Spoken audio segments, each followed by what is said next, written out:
I would now like to call upon stage Meg Gentle, President and CEO of Tellurian, a U.S. liquefied natural gas company.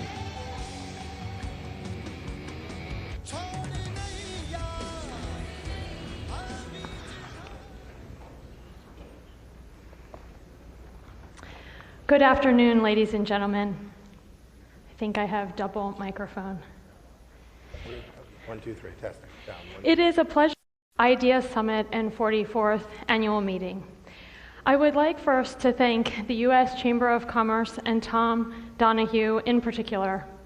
Tom has built the Chamber into the largest trade association in the United States, leading the U.S. private sector in support of a globalized economy since 1997. We value his support and leadership. I also want to thank Nisha Bisal, who breathed new life into the U.S.-India Business Council since taking over as president.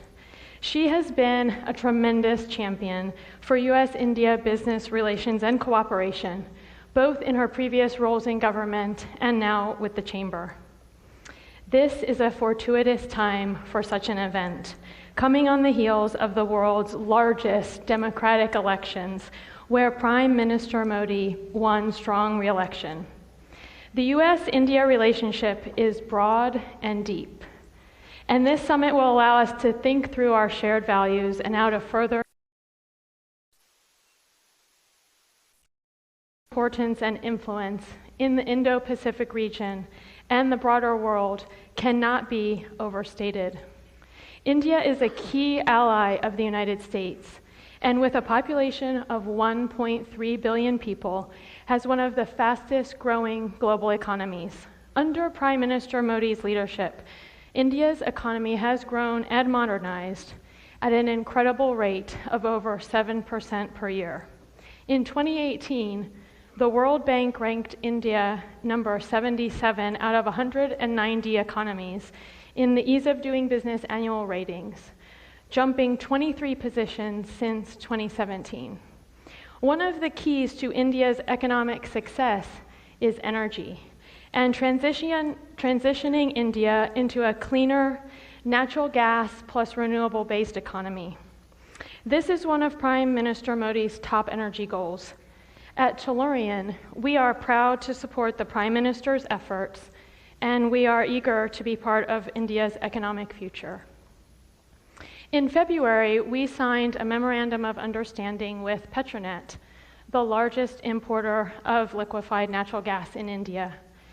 Petronet affirmed its interest in investing in Tellurian's Driftwood LNG project and purchasing LNG from the United States for the long term. We hope to be an example of private sector support of our respective governments' successful energy policy for India. Prime Minister Modi's re-election ensures continuity and stability after 4 years of remarkable success. India's position as a leader in the region beyond its borders has been solidified. As world population and economic growth shift to Asia, the strategic importance of U.S. diplomacy in the region grows ever more critical. I am honored to introduce the man entrusted with guiding and strengthening the U.S.-India relationship, Secretary Michael Pompeo. Secretary Pompeo began his career in leadership and national service as an officer in the U.S. Army after graduating first in his class from West Point. He went on to have an extensive career in the private sector in the aerospace and energy, two industries that are fundamental to the U.S.-India relationship. He returned to national service, serving 4 terms in Congress as the representative from the great state of Kansas. His wealth of experience made him the natural choice to serve as President Trump's first director of the CIA. As Secretary of State, Secretary Pompeo is responsible for advancing America's national security and prosperity in a world that continues to pose unprecedented opportunities and challenges. He is doing this masterfully. From negotiating the recent agreement with Mexico to protect U.S. borders, to reaffirming and strengthening U.S. foreign policy and rebuilding the State Department. Secretary Pompeo, we thank you for your leadership. Last year, at the U.S. Chamber of Commerce's Indo-Pacific Business Forum, Secretary Pompeo unveiled the administration's strategy to promote a free and open Indo-Pacific.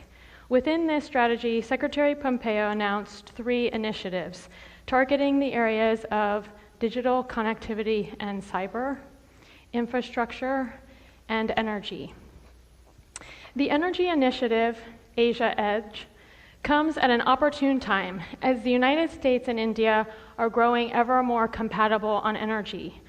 India's fast economic growth rate relies on energy imports at affordable prices, precisely at a time when the United States is experiencing an energy production boom in oil, natural gas, and renewables, which not only increases the availability of energy for India, but also reduces the cost. Mr. Secretary, on behalf of U.S. industry, the membership of the U.S.-India Business Council, and Tellurian, we are honored to work with you to continue to cement the economic ties between these 2 great nations. Ladies and gentlemen, please join me in welcoming Secretary of State Michael Pompeo. Thank you. Thank you. Very kind. Thank you. Good afternoon, everyone. And thanks for having me here. I certainly want to thank the India Ideas Summit and U.S. Chamber President Tom Donahue, as well as the U.S. IBC President Nisha Swalm for inviting me to address this esteemed group. I want to also acknowledge Kentucky Governor Matt Bevin. Where you at? I understand he's here. You know it's bilateral. I saw on the program today not only Matt, but New Jersey Governor Phil Murphy, so we've got a bipartisan agenda. It's fantastic. You know, I was asked if I would come speak here. It turns out to be perfect timing as I'm going to be traveling to India before too long, and I get the opportunity to be here with a real group of leaders from both the United States and India. And I know you've had a great visit so far. It's been good progress. I understand that you've been having deep, important conversations among you today about one of the most important global events of our day, something with major potential to change the world, a deep international events that capture the attention of billions and billions of people. Of course, that's the Cricket World Cup. This is a serious matter today, so all jokes aside, it's great to see so many Indian and American business people coming together to talk about how to draw our 2 nations closer together and to talk about big ideas. That project has been in the forefront of my mind, too, after the election and in preparation for my upcoming trip. It was great. We planned the trip, and then the Indian news broke the story, so that was great, exactly as we had planned it. You know, I'll have the incredible privilege to meet again with Prime Minister Modi and my new counterpart, too, Minister of External Affairs, Jai Shankar, and heads of industry and other people. I'll be in India for a bit. And I want to give you a little bit of a preview, a sneak preview of my mission and tell you why I truly believe that our 2 nations have an incredibly unique opportunity to move forward together for the good of both of our peoples, the Indo-Pacific region, and indeed the entire world. The idea of a U.S.-India partnership, frankly, stretches back a long way. It's not a new idea. You all know that. When the Indian people first courageously won their independence over 70 years ago, a strong relationship between our countries was something people talked about. Our two democracies and a close relationship seemed inevitable, a matter of when, not if. But for too long, indeed for decades, we found ourselves on different trajectories. The United States was fighting the Cold War, and India was asserting itself, its newfound, cherished independence through its non-aligned movement, trying not to take sides. We cooperated when we could, but frankly, I think most would agree that we mostly fell short of our potential. We couldn't trade much because India had a closed economy. The license rush kept businesses and innovators out of the plaque and covered in red tape. 5-year plans became the received wisdom. Something like our 2% growth here in the last administration became sort of a new normal. We focused our attention on other Asian trading partners, and what were once cubs grew up to be true tigers in the region. But all that changed in 1991. When India opened its doors to the world, Prime Minister Rao said that at the time his government would, quote, sweep the cobwebs of the past and usher in change. India's free market reforms unleashed the innovation, the entrepreneurship, the sheer drive of its own people to do remarkable things. Meg talked about some of the things that happened. They're worth recounting. First, we've had 7% growth in India from 1997 for 2007 to 2017, year on year. Millions of Indians have been lifted out of poverty. India became a world leader in IT services, engineering, pharmaceuticals, and so many more things that you all know so well. U.S.-India bilateral trade reached $142 billion just last year, a 7-fold increase since 2001. Additionally, more than 500 American companies now successfully operate in India. And of course, the U.S. is a market for roughly 20% of India's exports in both goods and services. That prosperity that began to be ushered in back in 1991 has helped propel Indians to every corner of the earth. So many of you in the audience today are first or second generation beneficiaries of this remarkable Indian prosperity and growth. Indian Americans, too, have contributed mightily to things that happened here in the United States. We've watched Indians reach the heights of industry and academia and government. People like Microsoft's CEO and the FCC chairman, Ajit Pai, a great Kansan, have done remarkable things all around the world. U.S. presidents of both parties have seized the opportunity to seize closer ties. President Clinton's visit in 2000 set a real marker. He set the table for closer cooperation between the two countries, and then President Bush inked a historic civil nuclear deal. More recently, President Obama granted India major defense partner status and supported India's quest for a permanent seat on the UN Security Council, a position that the United States continues to support. And under President Trump, we've taken our defense cooperation to new heights, solidified our common vision for the Indo-Pacific, and taken a far tougher stand on Pakistan's unacceptable support for terrorism in the region. When Prime Minister Modi visited the White House back in 2017, he and President Trump exchanged a lot of goodwill and a couple of hugs. Prime Minister Modi, too, said it's in India's interest that India's interests lie in a strong and prosperous and successful America, in the same way that India's development and its growing role at the international level are in the United States of America's interest as well. And I certainly couldn't agree more. We've come a long way. And now the Trump administration, the Modi administrations have an incredibly unique opportunity to take advantage of this special partnership. We can move further, and I want to talk about why I believe that. Meg got this right. Just a few weeks ago, a truly historic election, 600 million Indians voted in the largest exercise of the franchise in history. And they gave Mr. Modi a huge mandate. Not since 1971 has an Indian prime minister been returned to office with a single-party majority, and, to borrow a phrase, he enjoyed an awful lot of winning. Many observers were surprised by the result. But frankly, I wasn't. I'd been watching it closely. My team at the State Department were watching closely, and we knew that the prime minister, a new kind of leader for the world's most populous democracy. He's the son of a tea seller who worked his way up to governing a state for 13 years and now leads one of the world's truly emerging powers. He's made economic development for the poorest Indians a priority. And indeed, millions who once went without light bulbs now have electricity, and millions who lacked cook stoves now have them. It's interesting.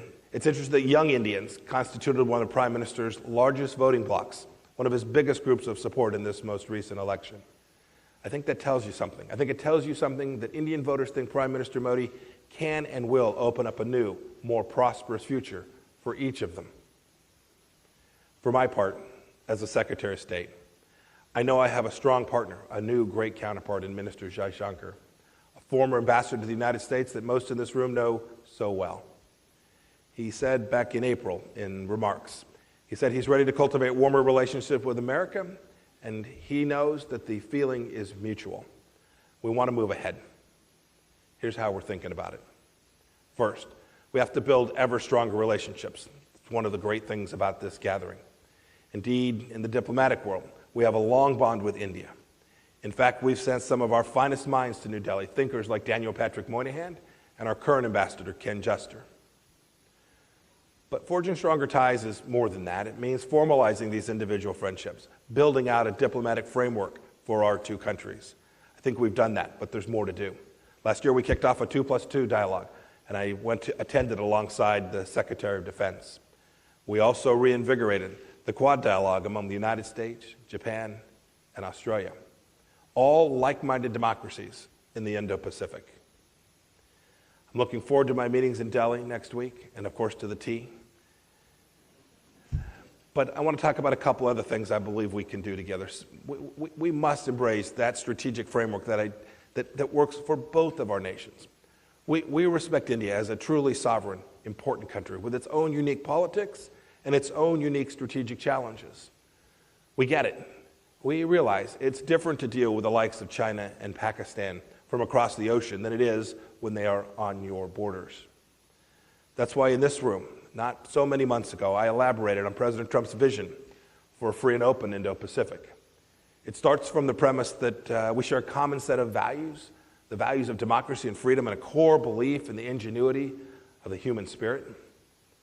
And it's only natural. It's only natural that the world's most populous democracy should partner with the world's oldest democracy to maintain our shared vision throughout the Indo-Pacific. We also have to make sure that we have economic openness. We have to have a central theme being the idea that we have liberty and sovereignty in each of our two nations and build on those ideas. These need to be places in which economic growth reinforces our democratic values and not dictatorship. It needs to be a place where our partnership is one of true equals, not of domination. Based on my conversations in New Delhi last year and in subsequent phone calls and meetings, I believe this is a deeply shared vision. Third, we have to deliver. We have to execute. The Trump administration has already enabled American companies to export more high-tech items to India.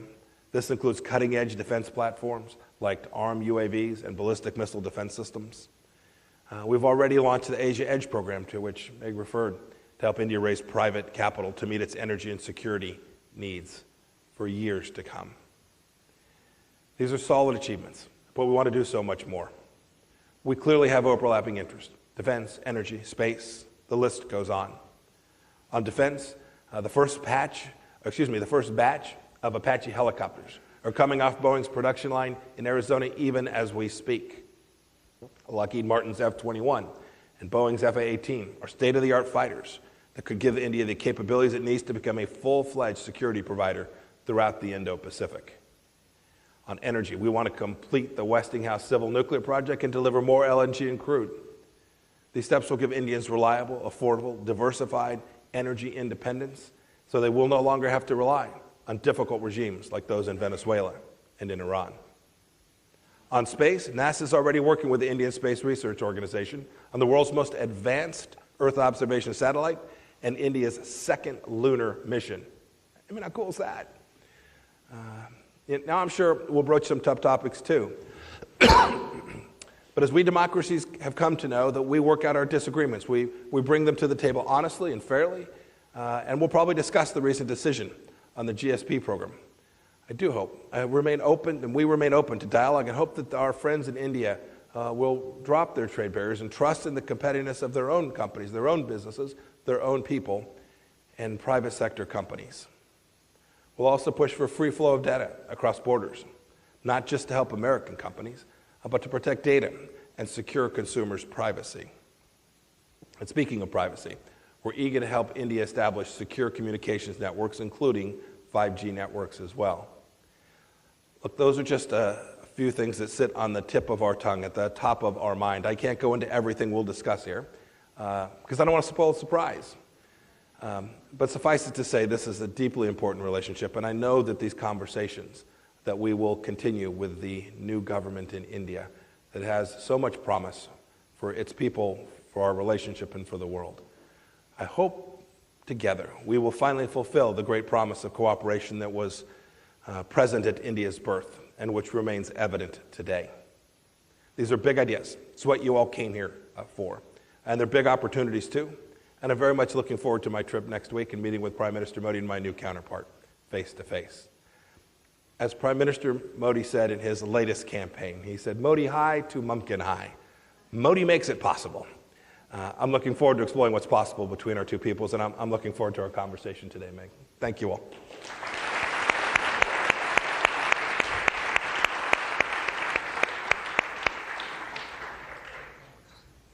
Mr. Secretary, we're so honored to have you here today to have an open conversation.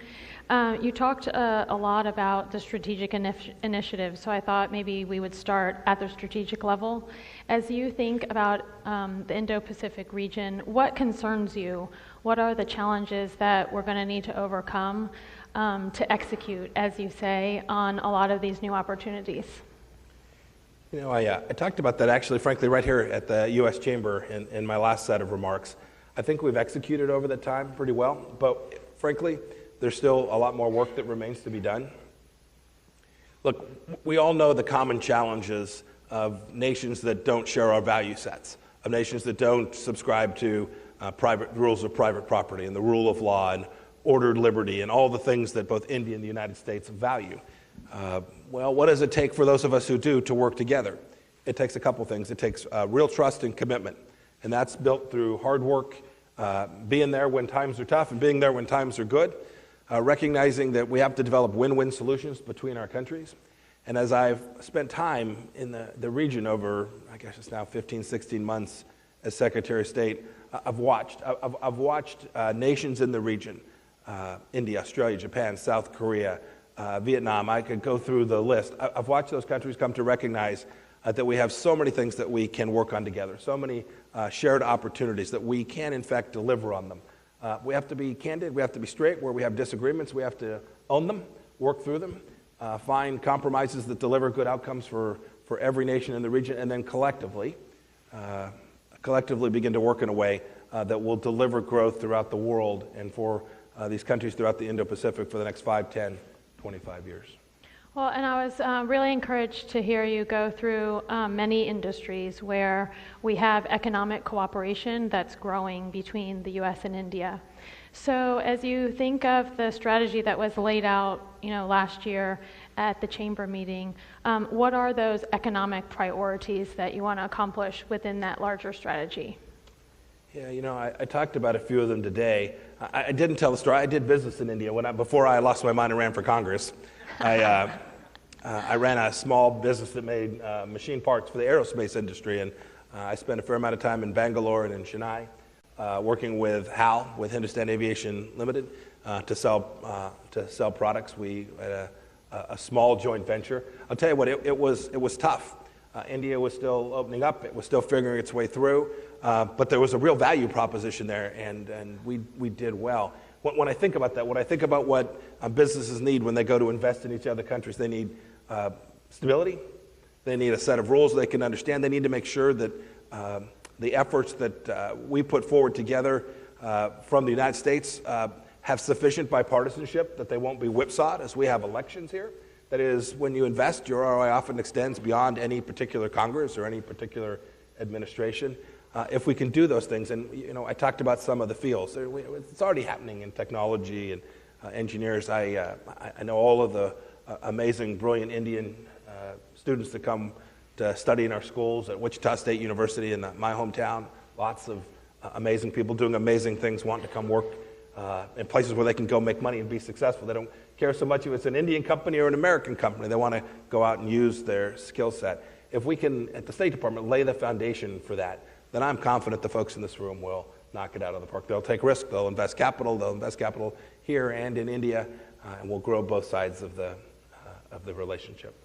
And Mr. Secretary, as you talk about the economy, as you would expect, I would like to talk for a minute about energy, an issue which I follow very closely. And I hear you and others in the administration talk about the potential for energy to fuel the growth in the relationship between the U.S. and India. Well, pardon the pun, fuel the growth.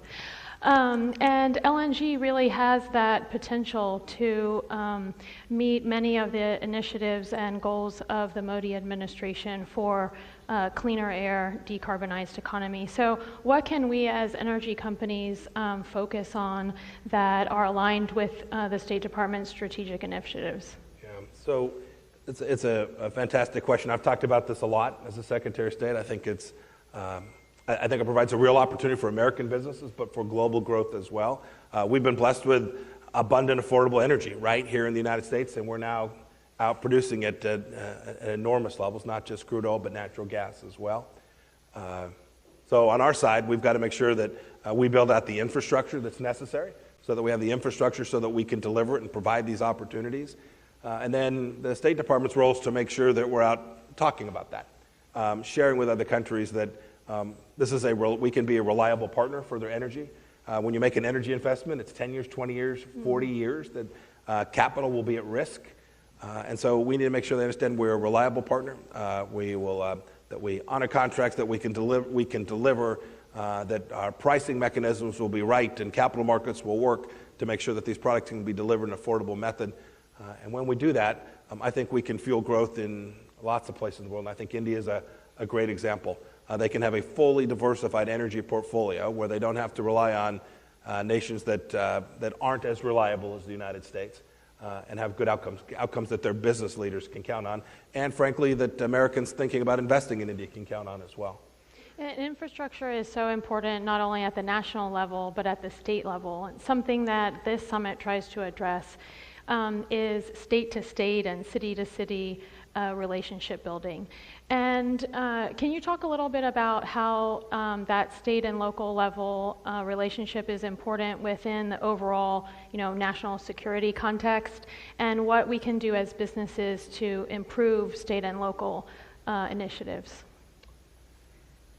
I'm not sure how to answer your second question. The first question is we've all seen this here in the United States. A great project green-lighted by the federal government can be held up by a city or a state for a host of different reasons.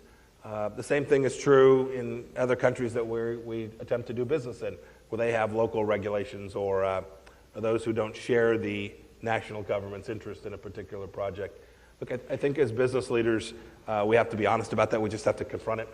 We have to make the case for why this is beneficial, why these economics matter so much.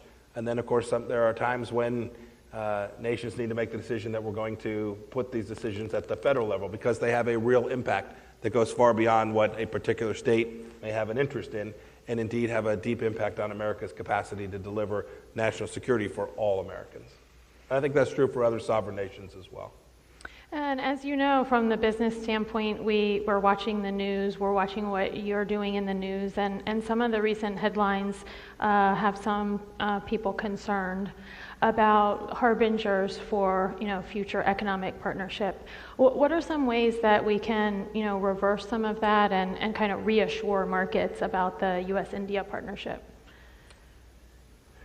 Well, look, I think if you watch now 2.5 years in this administration, I think countries that have partnered with us and chosen to invest alongside of us and who have opened their markets and are prepared to allow American businesses to invest on the same terms that in their country that their country is permitted to invest here, and that we get fair and reciprocal trade. I think they've seen America open up to them, and I think they've seen real opportunity. American businesses are fearless when it comes to competing. We'll lose some, but we'll win our fair share too. And in each case, we will further the interests of both countries. I've been part of most of the negotiations that have taken place as we've been working through trade systems. There were systems that just weren't fair, and President Trump has done his best to level set those. We've been very candid about that. We've been honest about what it is we're trying to accomplish. We're trying to take down barriers, financial barriers, non-tariff barriers, and create open markets consistent with the central ideas that we hold dear here in the United States. I think that makes India a perfect partner and a great place for us to figure out how to grow our economies and get win-win solutions for both nations.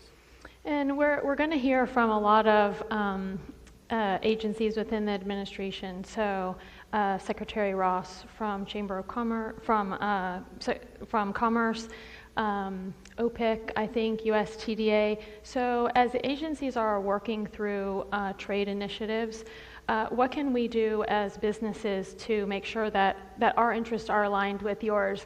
We don't always work as well together with you and the administration as we see in a lot of the state-owned businesses in India. Yeah. Yeah, so look, it's we have an unruly, rambunctious government. In the sense of we have put different authorities, different powers that overlap. If you're trying to do a deal, you have to deal with multiple agencies. It's just true. It's just a fact. I hope that we have figured out how to coordinate in ways that are important and that are transparent. So as businesses are trying to work through these problem sets, you can get to leaders at the right level inside of the organizations, and those leaders can reach their counterparts, whether it's our counterparts at Commerce or Treasury, or if it's a security issue at the Department of Defense. We work hard at it. I will tell you that the senior leaders in every one of those organizations have given very clear guidance that says, look, we may have different interests. That is, we're each representing different parts of the United States government. But the idea that we can't represent, that we can't deliver on behalf of American companies that are trying to just figure their way through our bureaucracy in a way that is at least transparent and that you can work on, and if we have problems, we address them, is something that I hope doesn't happen in the State Department, and if it does, I hope someone will come ring me up. Well, I'll be happy to ring you up. We're unfortunately out of time. We could continue this chat for another 20 minutes, I'm sure, but really look forward to supporting you in your initiatives. Want to wish you luck for your trip and good tea.